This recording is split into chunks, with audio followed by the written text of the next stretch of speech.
Hello, folks. Michael with the CCERP podcast, E for Ecology. Hope you're doing well. December 2020, coming on, official start of winter here. Now, today, we're going to talk a little bit about mountain lions, ecology, see where the conversation goes.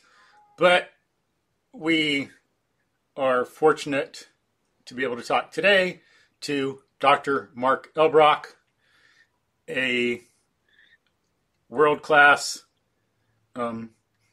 tracker and mountain lion biologist and many other things. So, could you introduce yourself, Mark?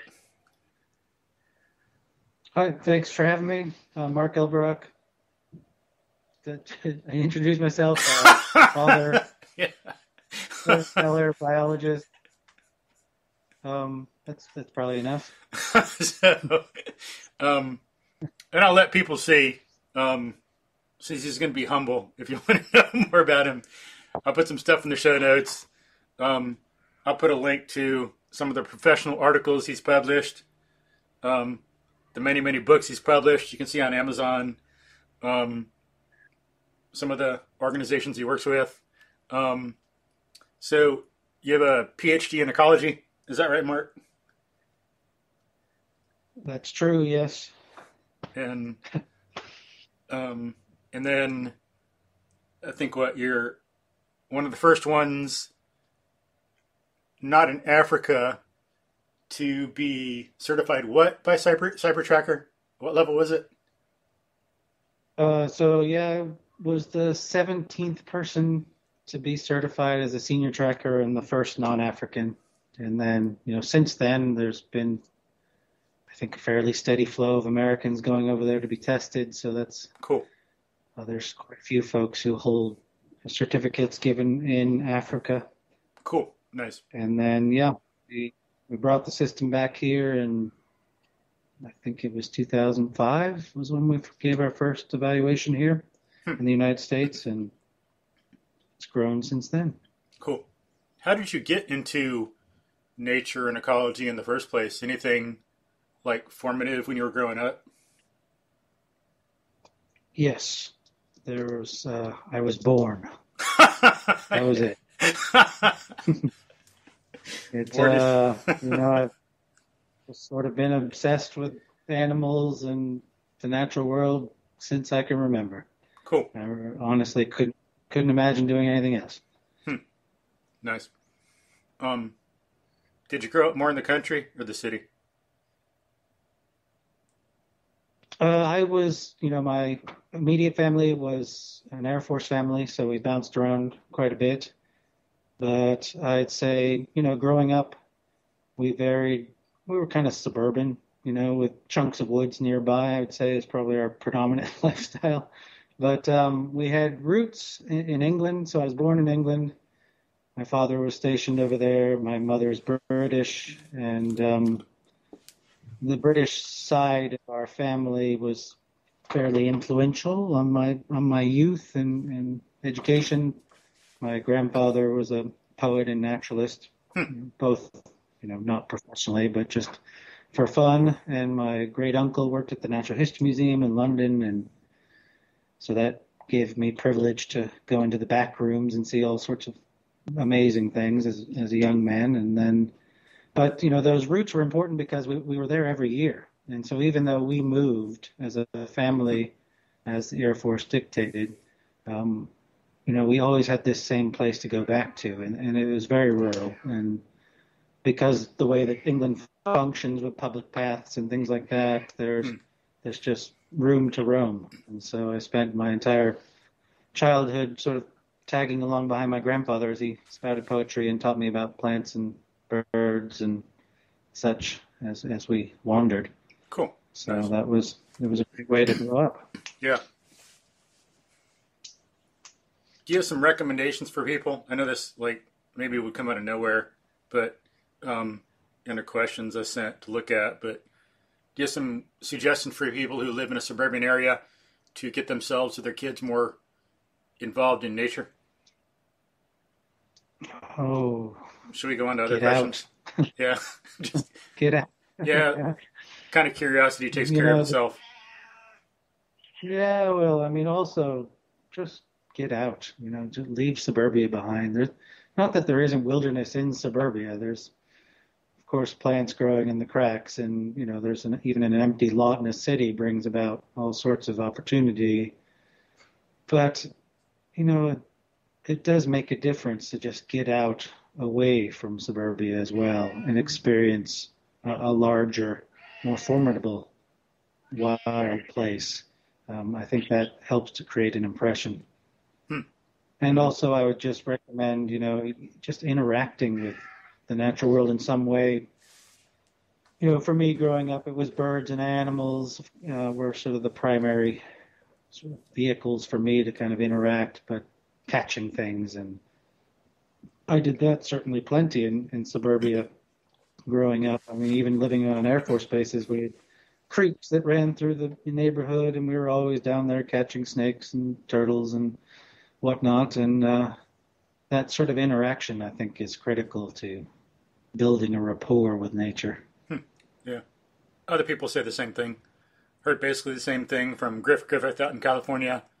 And,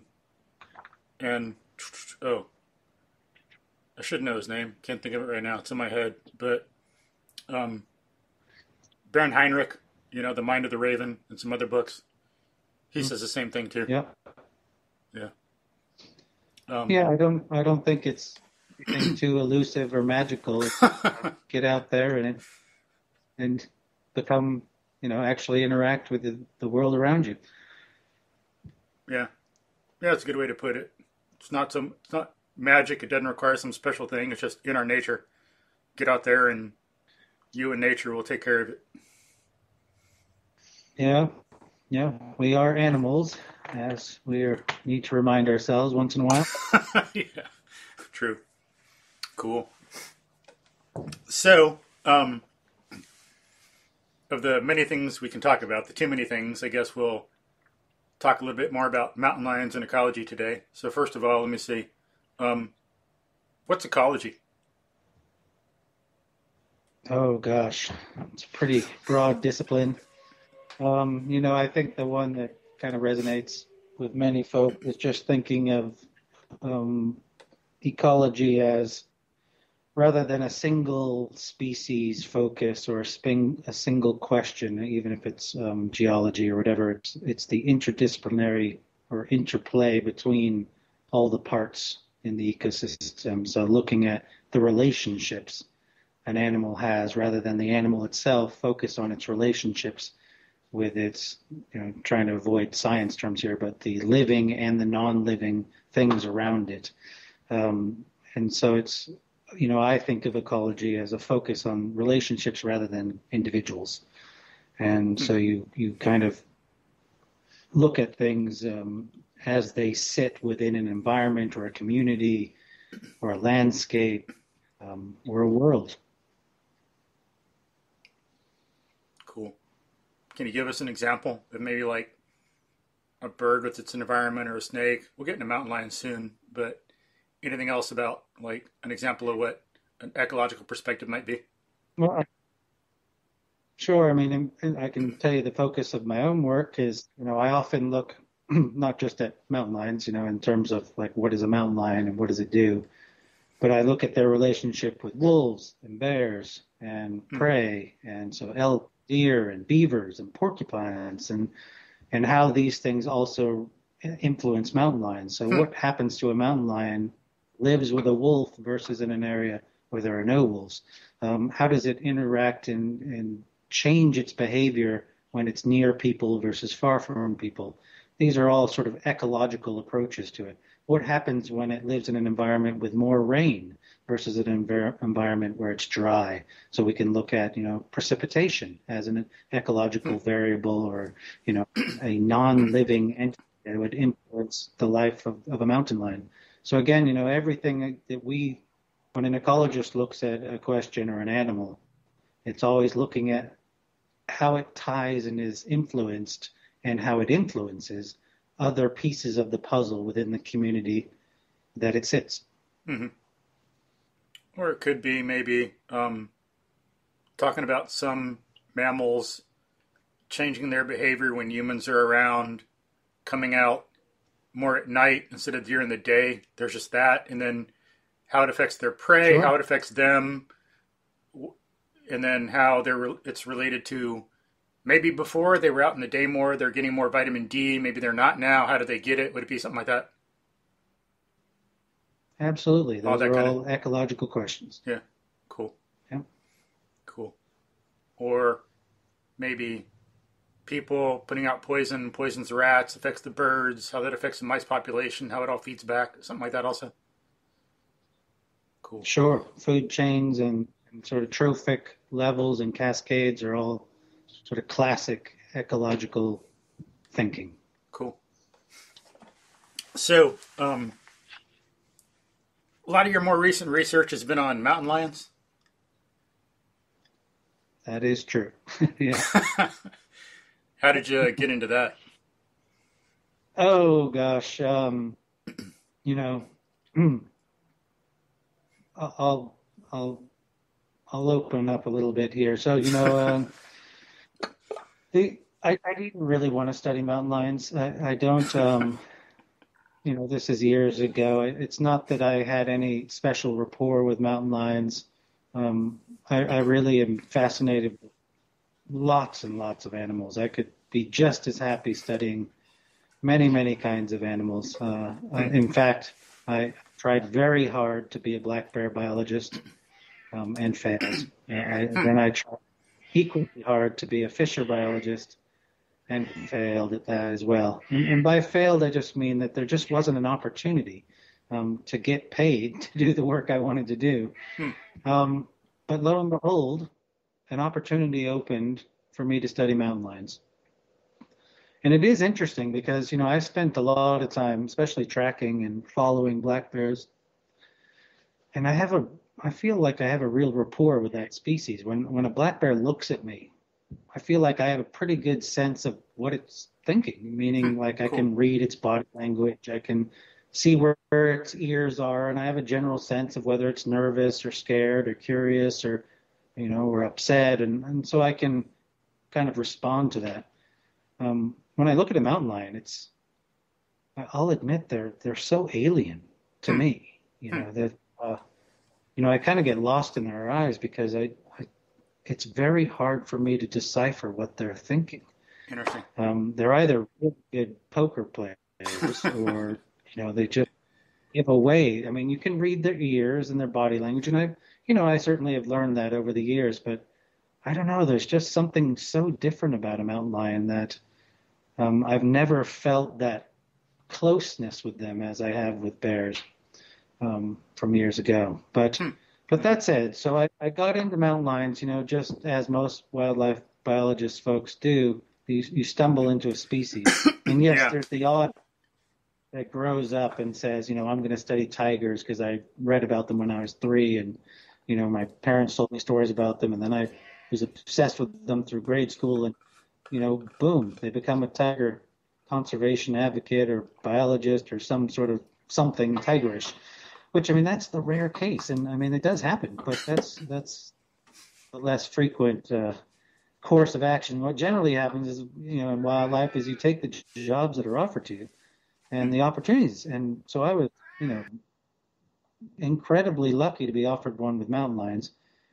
And lo and behold, it actually, I took over the job of an old friend of mine, and Eric York in San Diego was I'd worked on one project before that with mountain lions.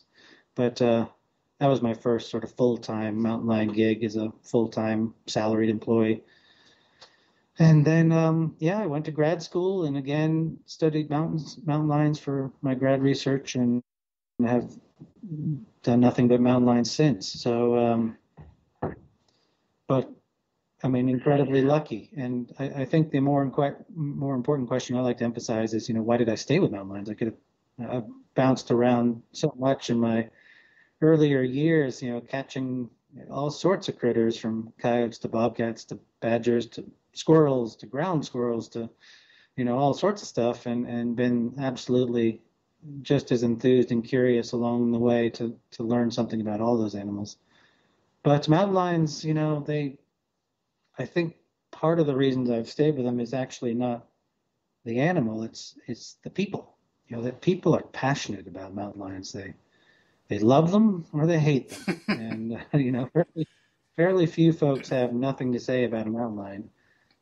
If you give a presentation on mountain lions or bring them up, my goodness, everyone lines up to tell you their one mountain lion story, the one time they glimpsed one or thought they saw one, or the people they're connected to this species in a way that, as someone who's interested in working for conservation, it allows me an opportunity to do something impactful. It makes me feel like my work actually has meaning. And so that's one of the reasons I stay with it, is that it's, that people are engaged. And so therefore it keeps me engaged. And the other things are that it's hard and challenging on so many levels. I'm dealing with people, haters and lovers, and a management system that is generally against mountain lions as a species, and so much misinformation. The field work is physically demanding. They're wide ranging. They go up and over mountains and disappear, and you have to follow, and catching them is hard and finding them is hard. And I love hard. I love, the challenge. Of trying to figure it all out, keep it going. So that, banging my head against the wall, as frustrating as it is, whether it's the physical challenge or just dealing with a state agency or whatever, that keeps me engaged because it's hard, it's challenging, it's not easy. And, last, I would emphasize that, this is a great time to be a mountain lion biologist. It's just the truth of it, that I've been lucky enough. I've worked with them about 20 years now. And over that time period, technology has just completely changed. So 20 years ago, there wasn't a GPS collar. And now you can actually not only put a GPS collar on a mountain lion, you can connect it to satellites and watch them in real time as they move along around the landscape. 20 years ago, we had film cameras with a big trigger. Remember the trail that you would get your 36 photos of that were all wind, and you're like, darn, But now you can put, these trail cameras out and get videos, hours of videos of animals doing the coolest things in the world that we never knew about before. So, it's just provide a lot of opportunity to answer new questions that we couldn't ask before of mountain lions and their relationships with other animals. And for that reason, again, it just keeps me engaged. Every morning I wake up, I don't know what I'm going to learn that day about mountain lions, but I know it'll be something new. And, it's, the work that we've been able to do, it just provides us feedback that it's meaningful and that we keep learning new things about the species that actually is contrary to what we thought we knew about them before. And much of that is built on the fact that we just have better tools to study wildlife than we ever did before. So it's just been a really exciting time to be a biologist and to take advantage of what's available to us to leverage to learn about animals. It's been amazing. And you combine the old school tracking, which of course I'm kind of rooted in and fascinated with, and new technology that provides us, refined methods of finding these animals and following them as well. And my goodness, the world is an endless list of questions we could ask about mountain lions. All we have to do is be creative. So I doubt I'll get bored in the next 20 years either. So We'll see what happens. Cool. Yeah, fascinating. How long have you been studying mountain lions now? It's about 20 years. My first project was in 2000. Cool. So exciting. So it's good too. Yeah, you've gotten to see how it's changed instead of kind of coming in now.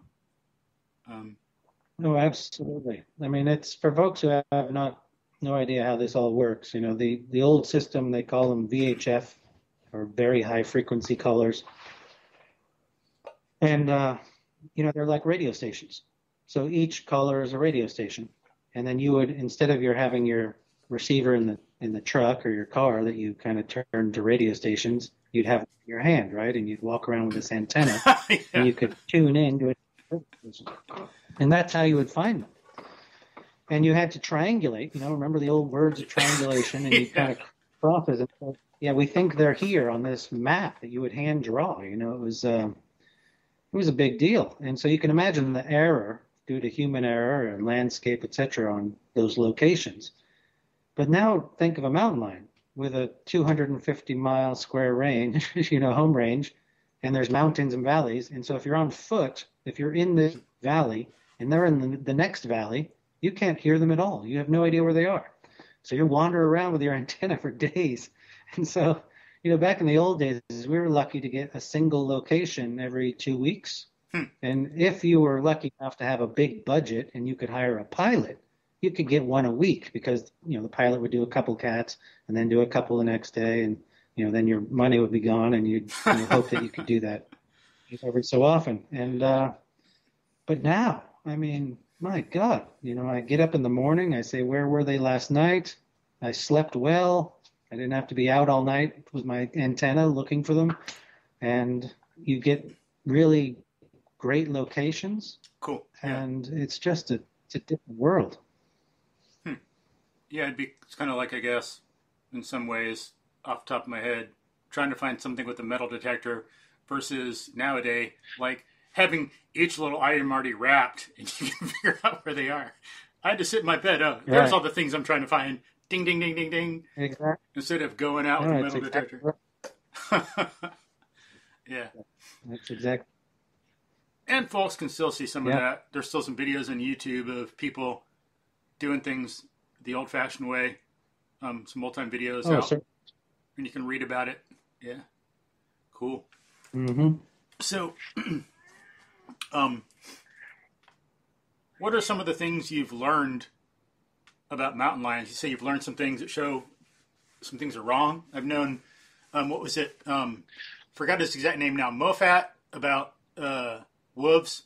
I think he proved some things wrong about wolves. And of course, oh dang, the name's not coming to me. Jane Goodall proved some things about chimpanzees, what they eat. And I know people thought things wrong about killer whales. They were wrong about their lifestyle, how they lived. I think they live in pods, little groups, have little different areas in the sea that they go to. I think maybe the thing before, people thought that each one swam around individually, but all kinds of things like that. We've had to learn a lot of misconceptions, fake science. We got to learn about, we need to be aware of that when we're reading some stuff, but same thing with mountain lions. So what's some of the stuff you have confirmed about what people thought about mountain lions, and what's some of the stuff you've found out where people were wrong? Sure. Well, it's, I won't, there's just a lot. There's where to begin. So it's sort of the expectation that these animals are aggressive is, what we found out is that they're just, I think 2 words that describe a mountain lion best are that they're timid and cautious. And they're always seeking an escape when confronted. We think of them as just completely solitary, and we've learned that they interact with their neighbors with frequency and some predictability. They share food regularly. That was one of the misconceptions even early on, is that they wouldn't eat anything that was already dead, but they share each other's kills frequently. And occasionally roadkill deer and things like that are also eaten. We try to think, there was a lot of, still you hear today how that mountain lions could drive deer or elk to extinction if left unchecked. There's just been countless work to show that that's not true. There's, we've learned a lot about, that they're, for instance, the old idea was they're sort of born killing machines, right? You pop out a mountain lion and boom, they're just ready to take down prey. But we've actually shown that there's a tremendous amount of time as they learn and refine skills, and they do that even into their adulthood, and begin to change what prey that they hunt as they age as well. We've learned, more about their social behaviors and social lives and how intimate and how important the family units are. and that dispersers, meaning youngsters that are kind of seeking home ranges, how they rely on their community of mountain lions to pull through in times of when they're lean, or that there is sort of this community organism that is supporting individual mountain lions. We've begun to kind of unravel, like some of my recent work is really looking at the impacts of wolves and how wolves are a big deal for mountain lions, and that, it kind of challenges how we've viewed the really the whole American landscape, pre-European arrival versus now. We look at the abundance of mountain lions in parts of the West, and they may be more abundant in some places than they ever were because of the lack of wolves. Nothing to do with us, but the fact that we wiped out wolves, and now mountain lions have rebounded. Wolves were really set an upper limit to the number of mountain lions in a landscape. At least I think the evidence is strong enough to say that now. And bears too. We're kind of unraveling their relationship with bears and how there's sort of threshold levels of when bears become, such a heavy demand on mountain lions that they are forced to kill more prey, to feed themselves. And so that can push mountain lions over a threshold that can, influence their ability to raise kittens, for instance. We're learning a lot about tolerance, how tolerant mountain lions are with people. We're in an increasingly crowded world, and, we're now realizing that mountain lions are incredibly tolerant. They'll live right among us if we let them. Mm-hmm. And so people who aren't tolerant, some people.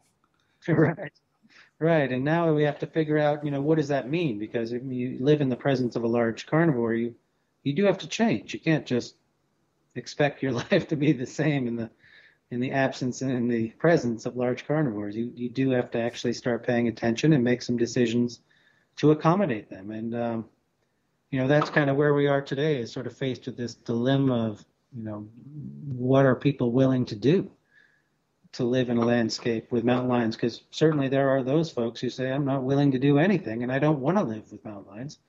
Please remove them, and that's one end of the spectrum. You have others that are, kind of oblivious to the fact that, they may want mountain lions there, but what that really means. There are folks who really have no experience with mountain lions who are advocating for them to be among us. And those are the two bookends on the spectrum of what people are thinking. I mean, that's just goes on and on. Yeah, unfortunately, just general biological ignorance in the culture. I used to be that way too. Just a fact. We need to change. Thankfully, I've learned a lot. More to learn, of course, but if people would see more of the bigger picture, it could help. Some people think they might not want to live with mountain lions, but they're not much of a danger. 30 recorded deaths from mountain lion attacks in the United States in over 100 years versus 40,000 people killed by cars every year. It's like, give me mountain lions over cars any day of the week. We've got greater than 2,000 people dying every day from COVID right now. Oh, yeah. So you can put it in perspective, but there has been actually a lot of research from the social end too. It's like, how do you change someone's view of a large carnivore, their values, their beliefs? And this is really, I think, kind of cutting edge stuff in the sense that it's really important and we haven't figured it out yet. Yeah. And people are, people, animals, and we're really diverse creatures. So there's probably not one solution that will work for everyone. There's probably many solutions. But that said, there are a few patterns that have come out. One is that, the old approach was typically to try to reduce people's fear. So you would say things like, look, only, 30-ish people have died in the last 130 years. And my God, thousands of people are dying, all over for all these other reasons. I mean, 30 people a year die from vending machines. And, it's just like there's, people die from peanut butter all the time. So let's keep this in perspective. But what we seem to have learned is that yes, you're saying that it's a very low risk to live with mountain lions, but you're in some ways reminding people that there still is a risk. And so Hmm. it doesn't seem to work. Trying to like use a logical argument like that doesn't seem to reduce fear of mountain lions among, sort of the average person. And so, that I think we need to start moving away from, because it's like the old standby. Everybody does it. We all do. I do it sometimes still. But even though I'm trying to force myself to stop, as you say, my God, 12 people a year die from lightning strikes. You're more likely to, be struck by lightning than you are to, be, killed by a mountain lion. But that doesn't seem to help. What we really need to be start doing is focusing on helping people understand the importance of mountain lions to healthy ecosystems. Because I think, this has been a gradual process, of course. 150 years ago, people had no interest in protecting large carnivores. And then there was sort of the ecological enlightenment of the mid 1900s. Aldo Leopold, being a poster child, sort of went from being an anti-wolf to pro-wolf, as he began to recognize that large carnivores were important to systems. That if you want a healthy ecosystem, you got to have large carnivores in it. And that, all the pieces of the puzzle are important. And I bring this up because I think nowadays that the average person does understand that healthy natural environments actually mean healthy. I mean, and this is the whole idea of, having clean air and clean water. And, these things are vital to human health, right? And then I think the average person now kind of gets that, right? That you got to have good air if you want healthy children, if you want healthy communities. And so it's not a big stretch to ask folks to start thinking about, okay, you understand that clean air is important and clean water is important. Now let's think about healthy ecosystems. And in fact, there's now a mountain of information being produced that shows that mountain lions help improve the health of ecosystems.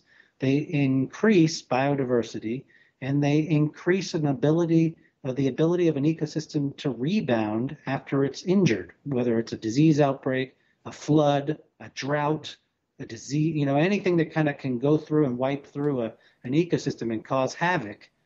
If it's a resilient system, it can bounce back. And in fact, there's evidence that mountain lions help build some of those structures to allow a system to bounce back. So again, to summarize, we want healthy human communities, right? And we want them integrated with a healthy natural world and a healthy ecological system, because humans are animals and we should be part of that system.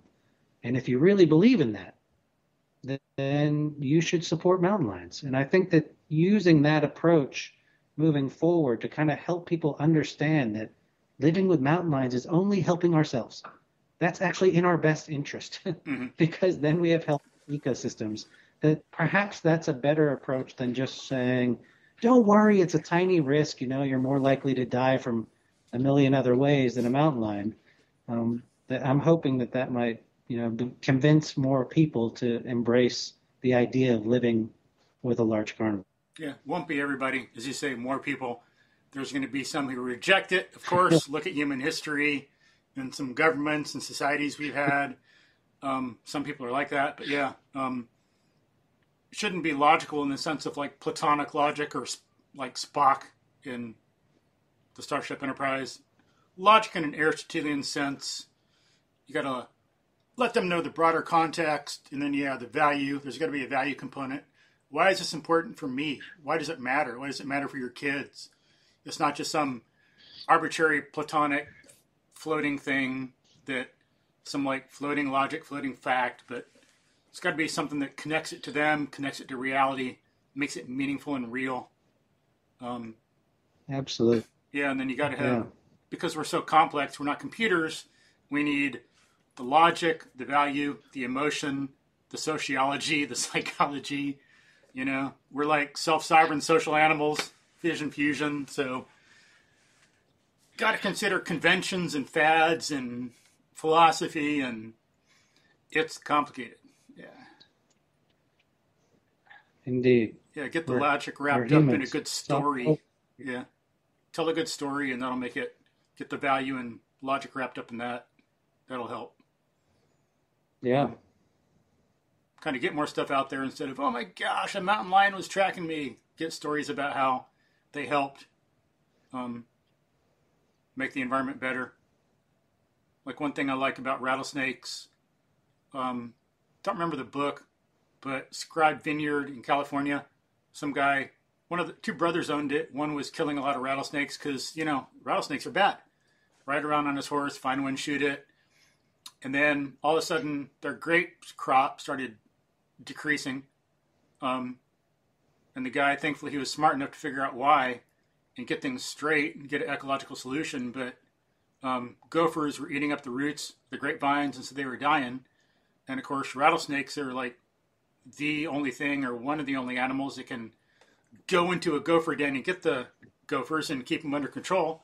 So once he stopped killing the rattlesnakes, the gophers were under control, and then the grapevines were more productive. Then they got more profit. They could save for their kids' education or whatever. Helped all around. Just getting that ecological solution. Not demonizing rattlesnakes either. Just showing respect for them. Yeah. It's a perfect, beautiful example of how ecology can be applied to real life. Yeah. I think it's probably the same with mountain lions. I hear that people pass snakes a lot more than they realize. Like, on average, maybe once every 100 yards or so. Some people are scared of snakes, but they're around them all the time. They just don't know it because the snake is smart. It doesn't want to mess with you. It knows better. Sure enough. So, has anybody been able to do any research yet? Seeing how often mountain lions are close to people and people don't know it. Is there any research on that yet? Sure. I think there's a growing interest in sort of these cats that are living along the borders of people. I mean, you've got them, at the extreme would be the Santa Monica Project in Southern California, which is, they track P22, the one that lives below the Hollywood sign in that tiny little park. It's an adult male mountain lion with the smallest home range in recorded history because it's bounded by urban sprawl. And so, I mean, you've got, research in that area, looking at cats and how they survive and all the things, challenges, the rodenticides that people put out to keep rats and gophers out of their lawns, and how that's playing through the food chain. And but there's been, years ago, I remember there was a project that I worked on in Cuyamaca, which is eastern San Diego County, and it's a state park system that is, ridiculously popular because you've got an urban center, and every weekend they just go up into the mountains. It's within an hour drive, and they're there. And it showed that these cats are just sleeping right next to the trails, 50, 100 meters off all day long with people just a constant flow right by them. And then at night, the people go home and the cats use the trail system to get around. So I mean, cats are, of course, living in and in between us all the time. They truly are ghosts, and rarely seen. Unfortunately, increasingly seen as we have door cams and trail cameras in the backyard, and all the security systems now, documenting these cats wandering neighborhoods and et cetera, and that's again, it's sort of born out of new technology that we're kind of beginning to realize how often that mountain lions are right next to us, or in our backyards. So yeah, and it's interesting. Some people probably, I've seen this in other things too. Some people learn that the mountain lion's there and then act as if it's a new thing. It's been going on for years. It's fine. The mountain lion's done nothing. But all of a sudden, they know about it. And so they get scared. Their context is totally different. Instead of realizing, whoa, all these years it's been around and I've been safe, all's good. Yeah. No, it's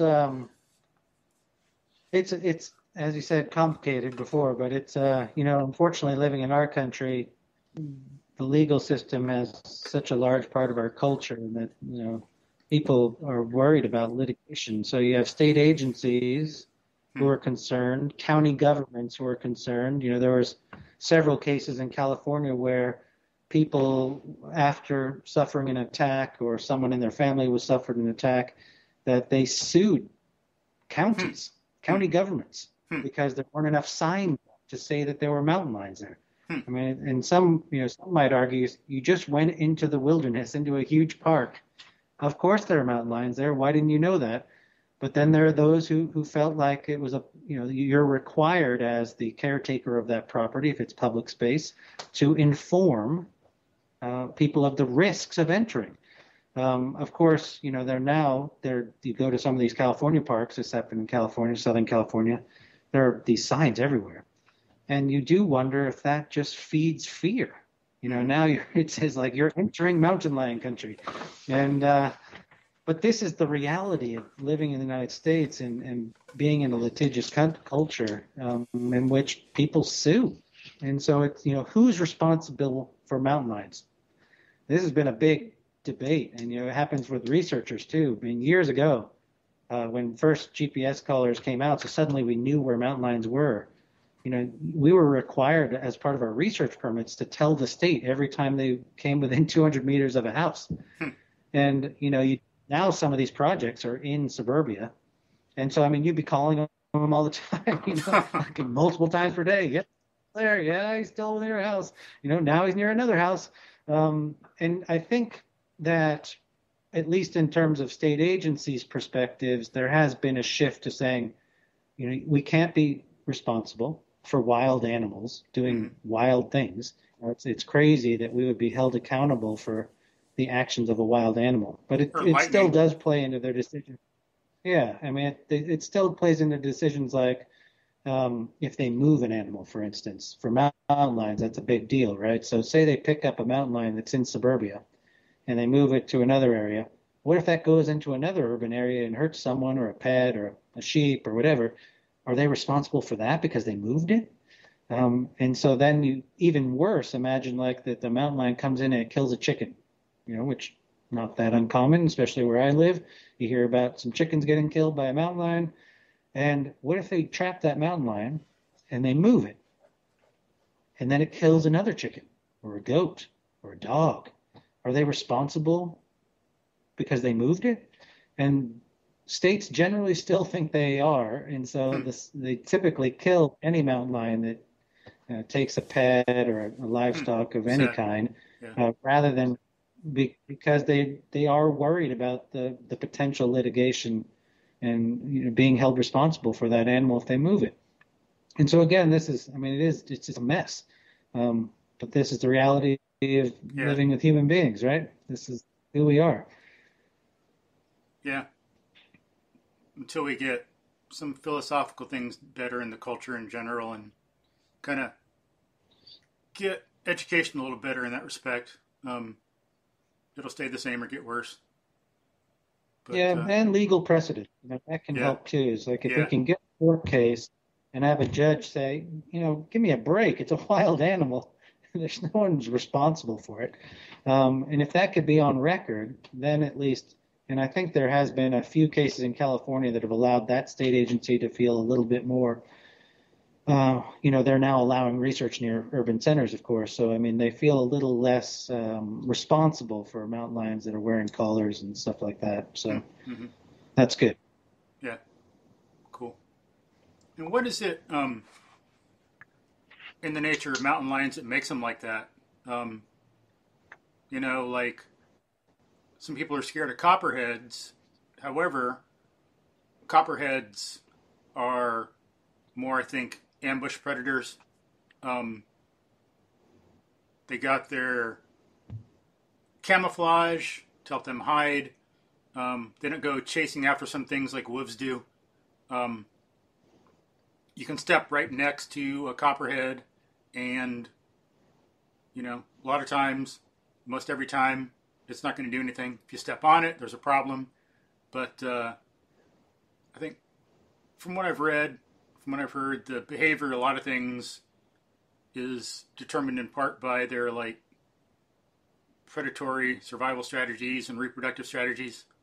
Um, and so, what is it about mountain lions? How would you describe their nature and that makes them less of a problem for people?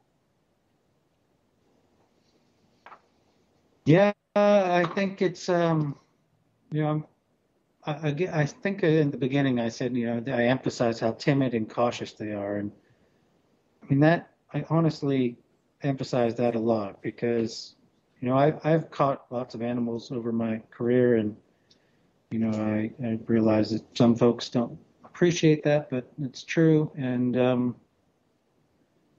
but mountain lions just want to get away. They don't want anything to do with you, and I've very rarely felt any threat being close to mountain lions. And now look at southern Chile where they're doing tourism. People are walking with mountain lions, Hmm. no guns, no cars, in the wilderness, walking with them and watching them all day, taking pictures, filming them. And it blows your brain. It's something that I think that people in North America aren't quite ready to even try because we mentally are not ready to be that close to a mountain lion and let it just be a mountain lion. But again, I would emphasize this cautiousness, and I have given quite a bit of thought to wondering, like, how does a species sort of develop that character, if you will, as you said, what is a mountain lion? What's the essence of a mountain lion? And I think it, in part, is due to the fact that they're often caught in the middle. And what I mean by that is that, yes, they're a large carnivore, an apex predator, if you want to use those words. But in most of their range, they're not the top of the top of the top. Mm-hmm. They're subordinate to wolves, grizzly bears, black bears, and even sometimes packs of coyotes. In general, they're dominant over coyotes, but a pack of coyotes can push a cat around. And I think because of that, they've really adapted to live in ways in which they are less confrontational, because generally when a bear comes up to them when they're eating, or a pack of wolves, they just disappear. Mm-hmm. There's not a confrontation. They don't fight. Even a single black bear that really, I'm not sure if it poses a direct threat to their survival. They would just much rather walk away than to engage and confront that bear over, say, a fresh kill. And again, it's like always about walking away, always about disappearing. And they always think, you can see them thinking. It's really funny when you work closely with them and say you're pressuring them, and you can see it, as part of work when we're trying to catch them, and they'll retreat up a tree, and you can see them thinking about their options, like they're moving around, they're looking around, and I can see the moment when they've decided to leave, like to run. And they, once they've made that decision, it's really hard to change, even though you don't want them to leave because you finally caught up to them. And the same thing in Patagonia, when you walk up on a cat, like how close can you get to it before it becomes nervous? And so, I mean, with cats, some cats have never seen tourists at all. You'll be deep in the national park, and you'll walk towards them, and you can see the moment when they decide, like, I need to get out of here. And again, I feel like this part of their behavior, that part of their personality, is so tied to the fact that they're always an animal that is not the top of the food chain. And, of course, you add humans in the mix, and they're, of course, subordinate to humans as well, and have been forever throughout their range. And so it's, yeah, I guess that's kind of what I think about their personality and why it might be so. Same thing I heard with coyotes. A predator, but not at the top, so they've evolved through millennia to be very, very adaptable. Hence, they've kind of taken over the United States. Adapt for people who don't know, they adapt the number of offspring they have from a few to in the teens, depending on the local population of coyotes. People try to wipe them out, but they can't. All these adaptive strategies they have, because they're predators, but they have other predators above them. Um, Interesting. But yeah, makes sense. A lot of animals don't want to get hurt. Um, and then what mountain lions don't have packs as coyotes do, and I think some coyotes can be majorly injured, but they still survive because the others take care of them, feed them, and so on. Can survive for a long, long time. Some ancient primitive humans were like that too. They could take care of the injured, but mountain lions don't have that kind of a biology, so they got to be more careful. Yeah, interesting. Yeah, that's true, I'd say. Cool. But so, what about folks might be interested in the recent video with Kyle and the mountain lion? There was some misinformation about that. Some people out there, you and others, other people saying what was really going on. What can you tell us about that situation and what people could do in that kind of situation if they find themselves in it? Yeah, this is the viral video from Utah. Yeah. Oh, this young man was jogging and encountered animals in the trail, and he thought they were bobcats. And he whipped out his phone and ran up towards them and got quite close, as you can see in the video. And if you look at the video again, if you guys, anyone listening wants to go back and look at it, those first few seconds where it's kind of hard to figure out what's going on are actually quite critical. And you see the kittens. You see one quite clearly in the trail, and then there's a movement, and you see one move towards Kyle. And so it's tough given the size of this phone screen and trying to figure out how big those kittens are and kind of clearly see their markings. But they might be like 3 months old. I mean, they're tiny. They're house cats. And when you look at sort of negative interactions with mountain lions over time, females with young kittens are generally the most aggressive when they encounter somebody. And so now think of a female mountain lion with her family, and somebody runs up to them with their arm held out with the phone, and she put herself in between the threat and her kittens. And so that's exactly what you see. You see her come out from behind those kittens and do her bluff charge, making some noise, and stiff-legged, and then she kind of stops. And Kyle actually does all the right things in the beginning. He yells, he stops, of course. He doesn't run, he doesn't turn his back on the cat, but he just stands and he makes noise. And often that's all you need to do to get rid of a mountain lion is let them know you're a human being. And generally that's it. But there's a lot of speculation on why it was such a prolonged encounter, because it lasted 6 minutes, right? Mm-hmm. And she escorts down the trail as he backs up. And, I certainly have my own opinions. I think, there are two things at play. One is that he had his phone, and that if you watch the video, he's got her beautifully framed through this video, and which means that he was putting some of his attention on this phone. He may have even been watching her through the phone, for all I know, because, it's beautifully done. And a cat, the way you get rid of a cat, or you get that cat to stop being aggressive with you, is you stand up for yourself. So this is a cat being defensive. Let's just start there, right? So mom is being defensive. She feels like she's threatened, or her kittens are threatened, and she comes out and she makes a lot of noise and tries to look scary. She does a great job, right? Kyle's scared. And but there was never any behavior there that indicated that she was hunting or going to kill him or even touch him. You can see even in her big lunges as the video goes, she even has her legs stiffed and to the side, ready to, they're a lunge and stop. It was just a scare tactic. She's just trying to scare. And what happens with a cat? If you give them ground, meaning that if you show that it's working, you're afraid, they're going to do it again.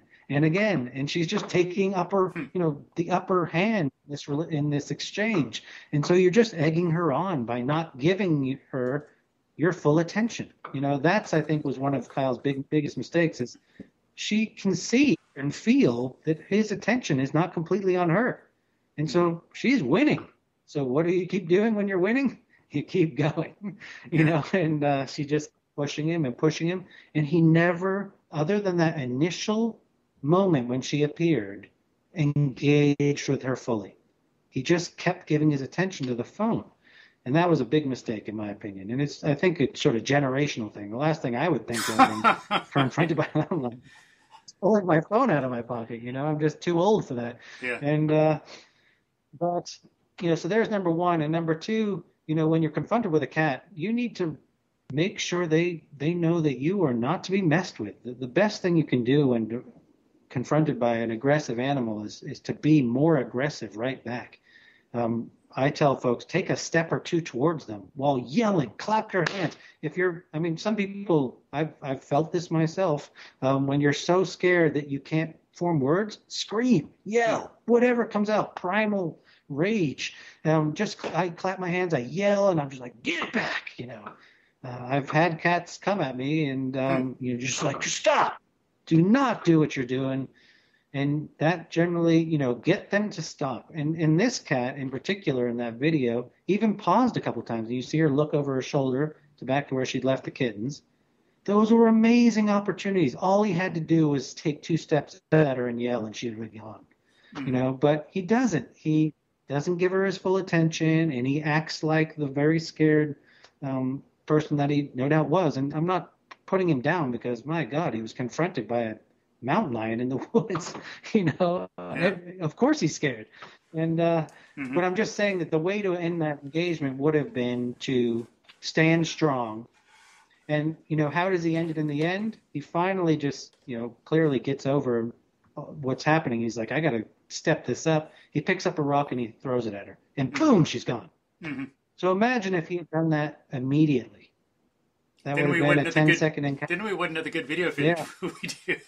He wouldn't have a viral video, that's for sure. But that's what he could have done. He could have stood strong, yelled, and if he felt like he was at a good enough distance from her, picked something up and hurled it at her, and that would have been it. That's my belief. But it was extended because of splitting his attention to his phone and not standing strong enough. So in that original encounter when she peers behind the kittens, he yells and then his yells and his talk, he more talks to her, which is good. She knows that he's a human, but he never really is like, and gives her hell, because that's what you got to do with a mountain lion. Give him hell. That is not the time to be timid. So that would work also with bobcats and coyotes, maybe wolves, but not with bears? I've certainly done that with bears. Cool. Most of these animals are bluff charging. It's what she was doing. There was nothing in her behavior that showed that she was ever going to make physical contact with him. It was all bluff behaviors. And as I said, she did a great job. She put the fear of God in this young man, and that's what she meant to do, right? Scare him away. And, bears, many things are the same way. I've been bluff charged by black bears a lot. And, it's they're not going to touch you. They're just trying to put the fear into you, and it works, believe me. Your heart goes racing. And, you freeze. Most folks don't think that's the best approach to grizzly bears, because grizzlies are a very different animal. They have different sort of behaviors. Their defense can sometimes be more offense, and they think that might have to do with the fact that they were more of an open country species. They spend a lot of time in the open. Black bears are more in sort of forested habitats, so their best defense is to go up a tree or run away. And there's always a hiding place. But with grizzlies, if there isn't a hiding place, your best defense is sometimes offense. And obviously you don't want to tangle with a grizzly bear, you'll lose. So, but I have shouted down grizzly bears and shouted them off, to turn and run. It just depends on the moment. And whether you feel like that's appropriate or not. But shouting things down works a lot. And in terms of cats, that works around the world with all the big cats. Hmm. You can shout them down, and you just got to be aggressive. Yeah. Be scared, but just overcome it. Yeah, and all. Speaking of fear, it's one of the things as someone who's hired a lot of people over the years, and the reality of the work we do is that you might encounter a mountain lion or bear or something. And I tell folks, I was like, there's no way to know how you're going to react True. until it happens. You may be the calmest cucumber in the crowd, but the second you're confronted with a bear running at you or something, there's just no way to know what's going to happen to you.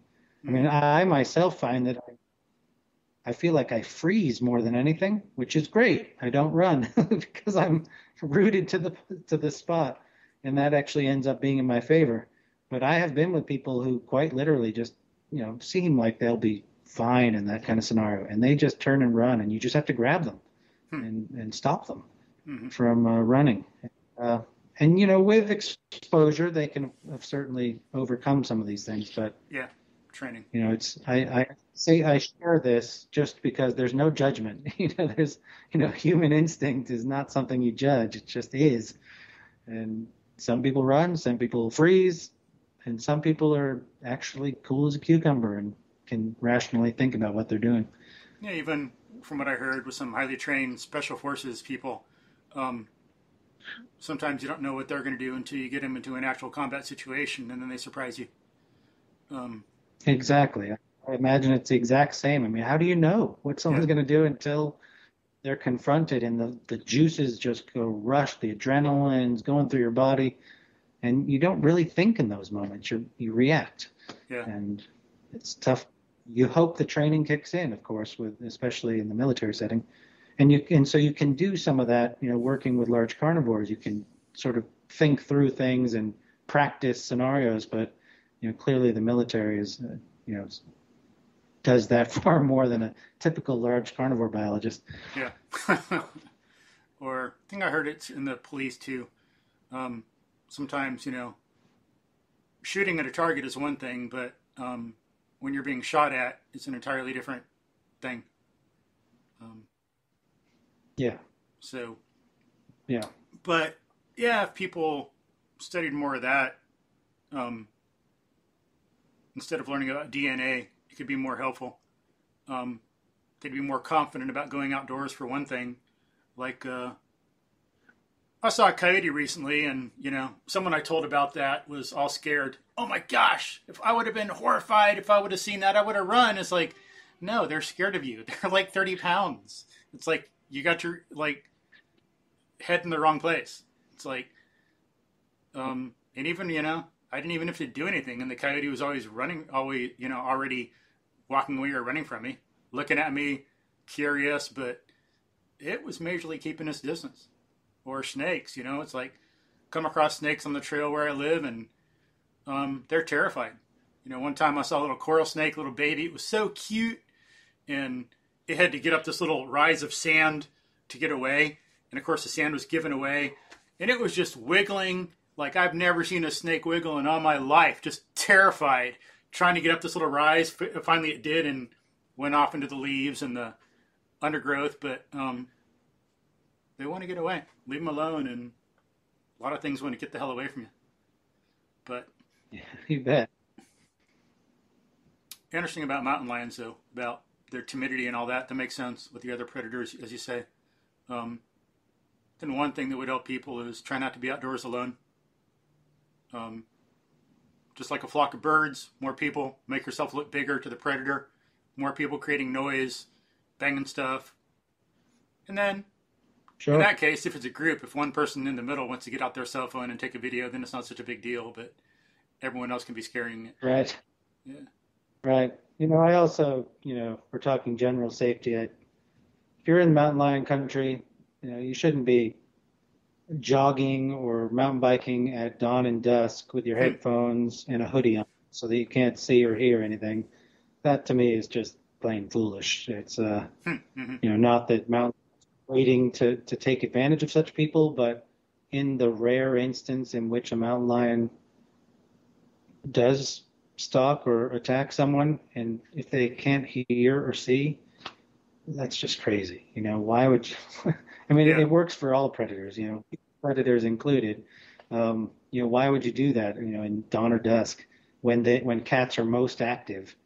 Go out there and blind and fill your ears with noise so that you can't hear anything. It's crazy. Yeah. General ignorance of the world, unfortunately. Just like the guy I feel sorry for, the documentary Into the Wild was made about.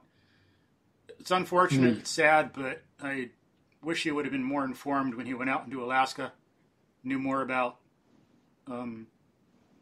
preserving meat, knew more about plants. He could have done a much better job if he was more knowledgeable. Then we'd have a much better story. Into the Wild would be about someone who went out there, lived in a bus for a while, and came back. That's what I'd love to see. It's sad what There are happened. plenty of those stories. Yeah. They just aren't in the movies. Yeah. But, so why is running a big deal? When you're around a cougar, mountain lion, what's the deal with running? What in their nature makes running a problem, running from them?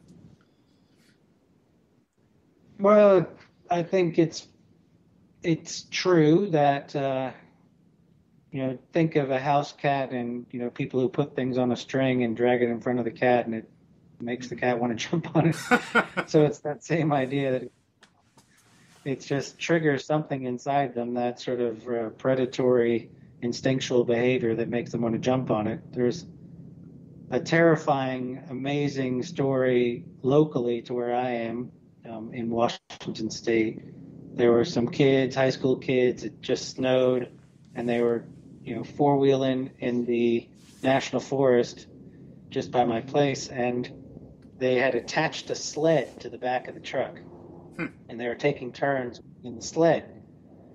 And the truck's just dragging them along at 30 miles an hour or whatever. And there were a bunch of kids in the back of the truck too. And boom, out of the woods comes a mountain lion and starts chasing the sled. And it's just like a house cat trying to grab it with Huh. Wow. And just like it was a feather duster or something.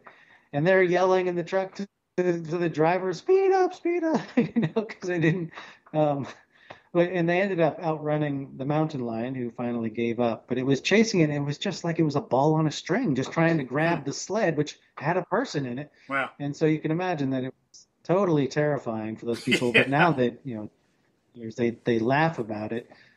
But that's the kind of thing we're talking about: is that if you dangle something running in front of a mountain lion, that there is the potential that you're going to trigger that part of them, which is to chase something that runs and jump on it. And it doesn't necessarily mean they're going to kill you. House cats don't kill the feather duster or the ball. Sometimes they jump on it and then they're like, what the heck is this thing? It's a ball. But it's certainly not, probably wise, and it could lead to someone getting really hurt. Yeah. Interesting. So, don't run, make noise. If you stand there and make noise, the mountain lion might think it's going to get hurt, so it's going to tend to want to get away, protect itself. Yep. If you're at a good distance, throw things. Meaning good distance to pick up rocks so you don't feel. If it's 10 foot from you, you might feel a little vulnerable squatting down. But water bottles, whatever you got on you, throw it. Hit that mountain lion. Just stop it in its tracks and make sure that you're not to be messed with. And aim for the rear. Don't try to hit its head. It's got to take care of its kids. Yeah. Hit it wherever you can. And so some things people might think about, like if it's straight-legged, it can't jump. If we get on our hands and knees and our arms are straight, we can't move very well. A horse can't move very well when the front legs are straight. It's got to be crouched to get energy to come at you. So that kind of stiffness is something what people can look for to see kind of what's going on, how safe they are. It's kind of maybe. Yeah, that's bluff behavior. maybe Yeah. it's So evolved to communicate.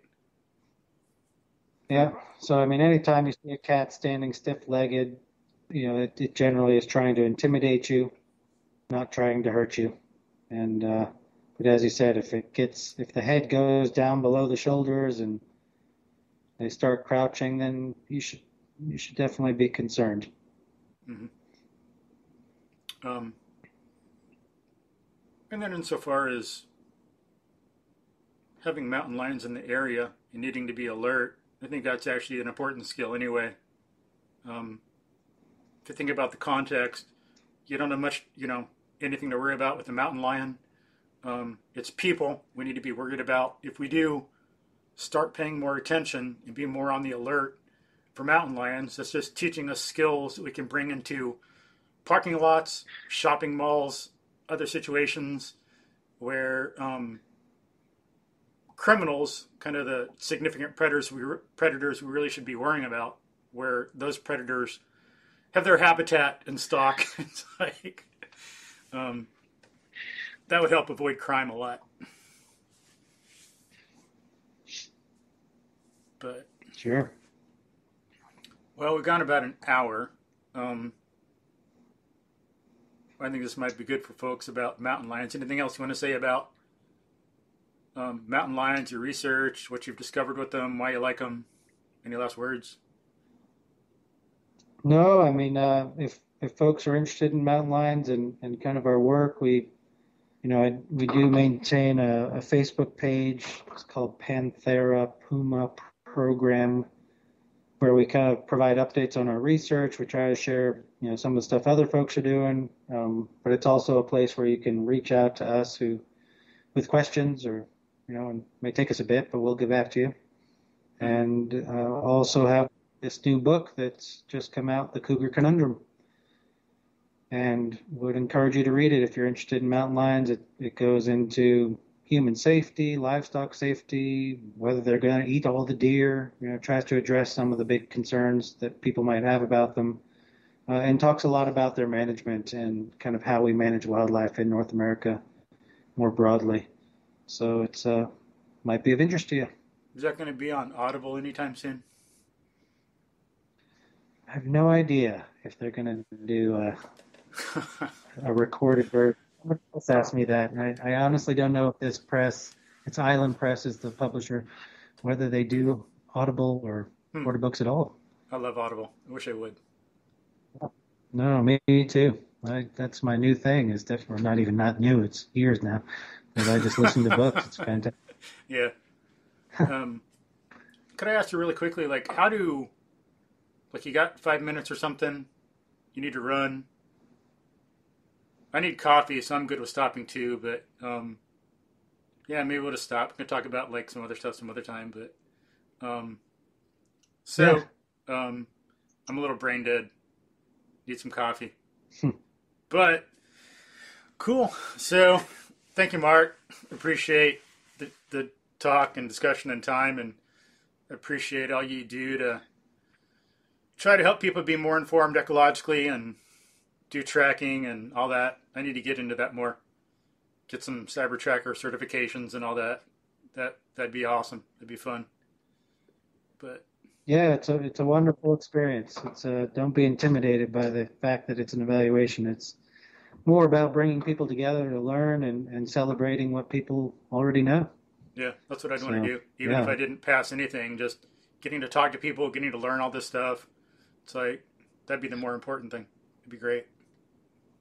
Yeah, and Texas was one of our foundation sort of investments. We worked with Texas Parks and Wildlife. Oh, cool. We've evaluated, I think, over 200 staff at this point across the state. It's been fantastic because we really wanted to begin with folks who we knew were applying tracking skills in the field. And it was a huge success. Cool. And now Jonah Evans, who's one of our evaluators, now works for Texas Parks and Wildlife, or has for the last few years, and he's a wonderful local resource for you. You could have him talk about Cybertrack. Yeah, thanks. Appreciate all that. Cool. All right. So go spend some time with your family and your kids. Thanks again for talking. Yeah. Okay. Yeah, you bet. I appreciate the opportunity. Take care of yourself. Thank you. You too.